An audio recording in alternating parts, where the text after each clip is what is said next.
আমি সব কাজে লাগি। আমি আমার ডক্টর অদিতি চক্রবর্তী। আমি দেশে ক্লাস করেছি। ছোট্ট দুটো অভিজ্ঞতা আমি বলবো, দুটো অনুভব করবো। একটা হচ্ছে যে আমি 5 বছর থেকে একটা ক্লাউড কিচেন শুরু করেছি। খুব ভালো নাচ চলছিল না, তারপরে অদিতি আমাকে বললো এই মহান শক্তির কথা। তো সেই মহান শক্তির সন্ধানে আমি ওর ইনস্ট্রাকশনে আমি মানে শুরু করলাম। তো আমার তারপরে আস্তে আস্তে ব্যবসা এখন একটু ভালো জায়গায় পৌঁছে গেছে। সাম্প্রতিক একটা খুব সাংঘাতিক অভিজ্ঞতা হয়েছে, যেটা আমি অনেককেও বলে উঠতে পারি। সেটা হচ্ছে যে আমি গত সপ্তাহে আমি নিজের একটা কাজে আমি শান্তিপুর গেছিলাম। তো শান্তিপুরে যেখানে গেছি সেটা স্টেশন থেকে টোটোতে যেতে প্রায় 25 মিনিটের উপরে সময় লাগে।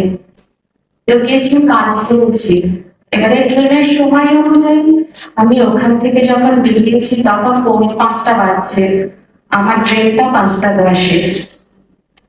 টোটোটা সামনে পাইনি, প্রায় 800 মিটার আমাকে হেঁটে আসতে হয়েছে। 3জন টোটোওয়ালা আমাকে রিজেক্ট করে দিয়েছে।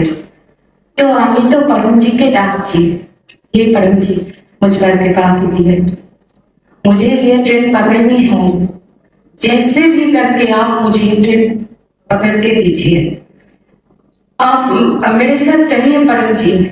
तो এরকম বলতে বলতে না কি বলবো, মানে আমি তখন পুরো পাগল হয়ে গেছি যে আমি যদি এই ট্রেনটা না পাই আমাকে 1.5 ঘন্টা ধরে বসে থাকতে হবে।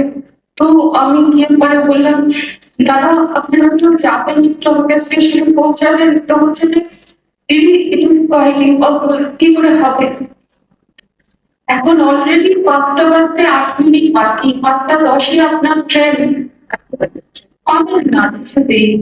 তো আমি যাই হোক বললাম চলুন একটু চেষ্টা করি। পরবর্তীতে ডাকতে ডাকতে শুরু করলাম, আমাকে ট্রেনটা ধরাতেই হবে। ব্যাস বলে আমি যখন দেখলাম আমার ঘড়িটা বোধহয় কিছুক্ষণের জন্য স্টপ হয়ে গেছিল, 5:10 যখন বাজে তখন আমি প্ল্যাটফর্মে উঠে গেছি। ট্রেনটা ছাড়লো 10 মিনিট বাদে। থ্যাংকস জল হরিয়ে উনি প্রমাণ করে দেবেন তিনি হারিয়ে